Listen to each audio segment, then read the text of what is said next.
Em outubro é celebrado o Dia Internacional da Animação, no caso do cinema de animação. E isso é uma data simbólica, né, que foi determinada por uma associação internacional em referência à primeira exibição de animação ali no século XIX. Então eu me dei conta que eu realmente não tenho muitas partilhas aqui no canal falando sobre isso, mas isso é uma parte da minha trajetória aí de formação, tanto como escritora, como artista, comunicadora, enfim, diversas esferas. Então eu senti de trazer um pouquinho para vocês e até trazer algumas das relações disso. O cinema de animação, ele é um campo bem amplo, né? Talvez ele seja, quer dizer, ele é mais conhecido pelos filmes de longa-metragem, né? Esses que têm geralmente em torno de 1h30, que são majoritariamente agora filmes produzidos em 3D, né? Mas antigamente a maioria deles era em 2D, era um desenho, né? Assim como tem o desenho animado na televisão, que muita gente cresceu assistindo, muita gente assiste quando adulta, enfim. Tem uma série de produções aí, algumas muito boas. E fora desse universo, né, do que está presente aí nos streamings, nos grandes canais de TV e que faz grandes lançamentos para o cinema, a gente tem uma série de produções muito legais que acontece e fica aí no circuito dos festivais. Alguns desses filmes estão disponíveis, né, no próprio YouTube, em outros sites dos próprios realizadores. E existem eventos onde esses filmes são exibidos. Acompanhei esses festivais, né, tive o privilégio de conhecer na época que eu ainda estava no colégio e foi um encantamento muito grande ver a diversidade de obras, não só de temas, mas no caso da animação, de técnicas. Porque, como eu falei, né, a gente acaba conhecendo principalmente essas, né, do desenho e do 3D, mas existem muitas formas de se trabalhar com animação, né? Uma outra forma é o stop motion, que são os bonecos que são colocados em ação, que talvez, né, seja uma coisa que também seja lembrada por alguns filmes bem conhecidos e as pessoas talvez tenham pouca relação com o fato de que existem muitas formas de fazer stop motion, né? Não só, né, como essas produções gigantes que criam aqui, né, cenários e um monte de esboços, né, produções enormes com tempos de produção gigantescos, porque você precisa ter um orçamento grande para isso, né? Mas às vezes tem pessoas que com a vontade de realizar e um orçamento um pouquinho mais enxuto realizam obras diferentes e dá para brincar com o stop motion também, com objetos que você tenha em casa, com brinquedinhos, dá para fazer, né, com uma massinha mais simples, com alguma outra coisa, quando são filmes curtinhos.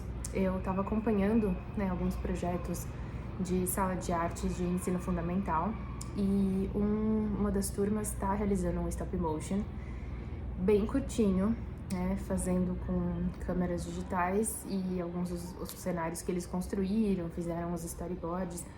É um exercício bem interessante para conhecer um pouco mais do universo do cinema e treinar, né, vários olhares aí e várias práticas diferentes, porque você precisa saber que se você não planejar antes, vai ser muito difícil de fazer aquela cena e de entender como é que aquilo continua.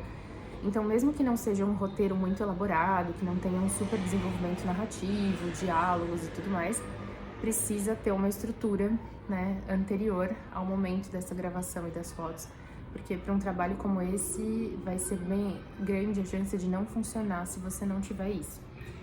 E existem outras técnicas também, né? Uma delas utiliza atores mesmo, né? Feita com humanos, só que a sequência de fotos é tirada de um jeito. Eu não sei se eu vou conseguir encontrar alguma imagem para colocar aqui, né? Porque também, se eu não tiver um filme meu, não fica tão legal. Mas eu vou ver se eu consigo deixar alguma indicação para vocês. Às vezes eu deixo naquela parte do canal que tem comentários ou comunidade, porque é um local que eu consigo deixar alguma explicaçãozinha e um link de outro vídeo, enfim, para que quem tiver interesse possa conhecer. Ela chama Pixelation e é quando aparece, por exemplo, a pessoa tá aqui e aí de repente entra um chapéu, aí ela tá sentada aqui, depois ela tá sentada lá, e aí enquanto a pessoa tá caminhando, ao invés de ter o movimento dos pés, as fotos são tiradas de um jeito que parece que a pessoa tá deslizando. Então tem essa técnica também. Tudo isso eu fui conhecendo, né, com esses festivais e eventos. E uma das técnicas que me chamou bastante atenção, que aí eu vou ver realmente se eu encontro algum filme, porque tinha umas referências bem legais, mas nem tudo o pessoal disponibiliza depois, assim, nas mídias, né, às vezes por questão de festival, de direitos e afins, mas muito lindos, feitos com areia.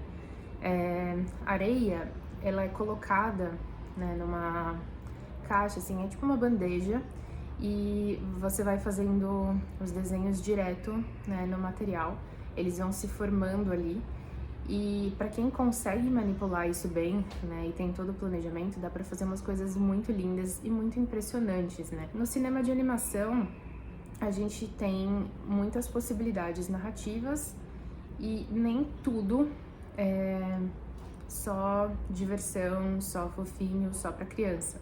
Tem muita coisa séria sendo colocada nesse formato. Tem documentários que tem partes em animação, tanto para mostrar cenas que não foram coletadas ou para ilustrar relatos que estão sendo falados pelas pessoas. No caso, o que me vem à mente é de uma pessoa que trabalhava como humorista, né? E aí ia mostrando ali do lado. Mas tem outros docs e outros registros assim também. É claro, né? É uma ferramenta também para publicidade, para outras referências, mas é só pra gente conhecer o potencial disso tudo. E como várias outras artes, né, visuais e ligadas a esse campo do registro da imagem, a gente tem muito do olhar de quem está produzindo, né? Claro que hoje em dia ficou mais fácil da gente conseguir produzir alguns efeitos por conta de aplicativos, né, facilitar com generativas. Mas aí é isso, assim, para quando você quer um uso rápido para alguma mensagem, né, sei lá, um convite de um evento, alguma coisa assim, pode ser que funcione. Mas se a gente quiser criar uma mensagem com um olhar mais específico, que traga uma outra reflexão, que faça parte ali de um contexto um pouco mais elaborado, dificilmente a gente vai conseguir fazer isso só com essas ferramentas e de uma forma rápida. Isso pode ser uma reflexão futura, né, porque também envolve outros elementos, e eu queria trazer um pouco desse referencial da animação mesmo, porque na verdade eu tenho falado bastante de livros aqui, e eu queria mostrar que além, né, dessas referências de produção que eu tenho aqui e dos catálogos de festival, eu tô aqui com um livro que eu ganhei quando eu era criança, que fala sobre o cinema, e ele tem essa parte aqui do livro e ele vem dentro com um zootrópio, que eu não vou montar aqui agora, ele tá todo amassado inclusive, mas uma das formas também de produzir, ele gira, né? E aí reproduzida essa ideia de formar uma imagem com, né, a sequência de imagens, e ele é uma sequência que se repete, né? Então, por exemplo, se você tem o tigre correndo, né, e aí ele conclui essa corrida, ou sei lá, uma pessoa que entregou um presente para outra, e aí a cena volta e volta porque ela termina no mesmo ponto em que ela começa. Então, esse foi um dos princípios da animação, né? Existiram outras formas também, que são... a maior parte delas aconteceu ali no século XIX, essa ideia do movimento com a imagem. Na verdade, essa ideia de produzir o que dá base para a animação, ela surgiu muito antes disso, né? Assim, séculos atrás. Disse ali no século II a.C., com o teatro de sombras. E no teatro tem várias práticas que são similares a essa ideia da animação, não só com as sombras, mas com bonecos também, e com outras estratégias de manipulação de objetos, né, de projeção, de tudo isso. Porque eu já trouxe aqui essa ideia de que na construção de roteiro, na construção narrativa, existem similaridades entre o universo editorial e o universo audiovisual, e também isso dialoga com o campo, né, do teatro e dos jogos, né, que tem construção narrativa. E no caso da animação, isso também se estabelece, né, porque no teatro a gente também tem essa ilusão de objetos em movimento, só que isso aí acontece em tempo real, né, e sem essa intervenção da câmera. E como eu mostrei para vocês, a gente tem os livros que registram isso, mas a gente também tem livros que trabalham com a ilusão do movimento, como esse aqui, por exemplo, que mostra, eu não sei se vai dar para ver, claro, essa sequência que, né, por conta dessa intervenção colocada no papel e um desenho que tem aí as duas possibilidades intercalando a parte clara e a parte mais escura, cria essa ideia do movimento. E a gente tem, né, e aí ele tem várias outras coisas acontecendo aqui. E uma coisa muito legal que são os flipbooks, né, que são esses livrinhos que mostram os quadros em movimento. É claro que eles são pequenininhos, então a gente não consegue ter sequências muito longas, mas tem alguns bem criativos. Por exemplo, esse aqui, ele mostra essa ideia da chuva e do outro lado ele tem o texto, que é um poema. E eu adoro esse livro, assim, eu acho que toda vez que eu vejo ele, parece que eu tô revendo toda uma projeção e tem camadas novas do que tá acontecendo. E é uma coisa super simples, né? Assim, o texto é super curtinho, né? São poucos segundos de animação. Quando eu digo simples, não na confecção, obviamente, ou na criação, né? Na interação que a gente tem. Enfim, e existem outras formas também de relação, né, com essas produções, que se estabelecem por diferentes linguagens com essa intenção de criar essa ideia do movimento. Tem muitas ferramentas, né, e a gente precisa estudar bastante para entender como é que isso funciona, porque dependendo da mídia e da intenção de movimento que você quer dar, o número de quadros varia, você precisa ter todo um posicionamento, e aí é importante entender que não é só o posicionamento. A luz também muda, isso altera, né, os processos da imagem. Isso é só uma breve apresentação, né, das possibilidades desse universo aí do cinema de animação. Tem muita coisa bacana, né, que vale a pena prestar atenção, reconhecer um pouco mais como meio. Esses flipbooks e outras referências são muito interessantes. Para quem quer estudar nessa área, hoje em dia tem várias formações, né, tanto de nível acadêmico, quanto cursos de capacitação mais voltados aí para cada universo. E se você prestar atenção também em espaços culturais, tem alguns cursos livres voltados para isso também, tem eventos, tem muita coisa interessante nessa área para quem quer conhecer mais, né, das possibilidades artísticas e de comunicação desse meio, né, porque mesmo que você não seja uma pessoa que desenhe, que trabalhe diretamente com essa área de fotografia, de escultura, dá para fazer muita coisa com esse meio, né? Isso dialoga com muitos campos, como o que acontece na arte. E aqui, nesse espaço, né, de partilha, eu costumo trazer reflexões voltadas para essa área socioambiental. E a animação, ela é uma ferramenta muito interessante, assim, ela é um campo muito fértil pra gente trabalhar isso. Tem algumas animações curtinhas que são bem significativas em transmitir a mensagem, né, porque elas têm a imagem, têm o movimento, trabalham ali com questões climáticas, tem algumas muito legais que, se tiverem disponíveis, eu vou deixar o link para vocês, eu vou colocar as referências ou na descrição aqui ou lá, né, no espaço de comentários, na outra parte do canal. E deixo o convite também para você acompanhar minha newsletter chamada Longe do Ruído, que tá também na descrição do canal e do vídeo, porque lá eu consigo colocar mais coisas nesse formato de texto e de referências diretas. Vale lembrar, né, que quando a gente pensa nas categorias, muita gente pensa na animação como um gênero, né, assim, A gente tem filmes de comédia, drama, tragédia, animação.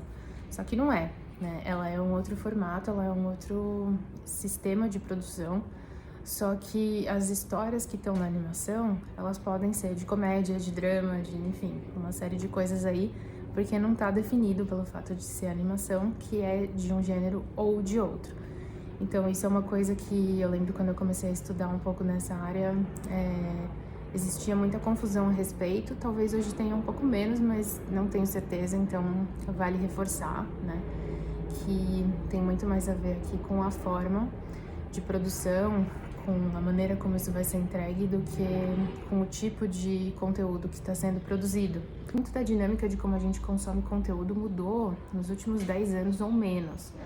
Mas a verdade é que se a gente for pensar na trajetória da humanidade, essas coisas terem surgido só do século XIX para cá é muito recente, né? A maior parte do tempo, as pessoas não tinham nem acesso, não é a tirar fotografia digital ou como a gente, né, como se fazia antes disso, de você ter um rolo de filme. Era muito mais complicado do que isso, e antes disso só existia a possibilidade de ser registro por pintura, por desenho, né? Essa ideia do movimento era criada manualmente. Todos esses equipamentos eram enormes, caros, pesados. Então, tudo isso que a gente tem hoje em dia é proporcionalmente muito recente. A maior parte dos registros que existem, né, na história da humanidade, eles não contavam com tecnologias que não fossem, né, produzidas manualmente, e dessa reprodução por meio do nosso olhar como pintura, como escultura, como esses registros. Então, é importante que a gente também reconheça isso, dialogue, valorize e entenda, né, as formas de utilizar, porque tudo bem que é mais rápido, que é mais fácil, que tem mais efeitos, que ok, mas talvez seja importante também ser um pouco mais refletido, né, ser um pouco mais intencional o uso que vai ser impresso em cada uma dessas coisas, apesar da facilidade da palma da mão, né, de estar na palma da mão com esse tipo de recurso.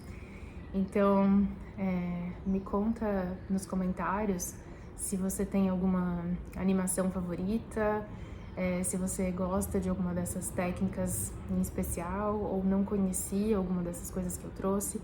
Se esse tema, esse tipo de partilha fizer sentido para você, se você puder deixar um joinha, me ajuda a entender que esse é um tipo de tema que ressoa, e também ajuda o YouTube a perceber que esse é um tipo de vídeo que ele pode entregar para mais pessoas, né, fora dos nichos. E eu te convido a conhecer um pouco das playlists, se você estiver chegando agora, para ver, né, o conteúdo que já foi partilhado aqui antes, e aí se isso fizer sentido para você, venha ao canal. Valeu e até a próxima.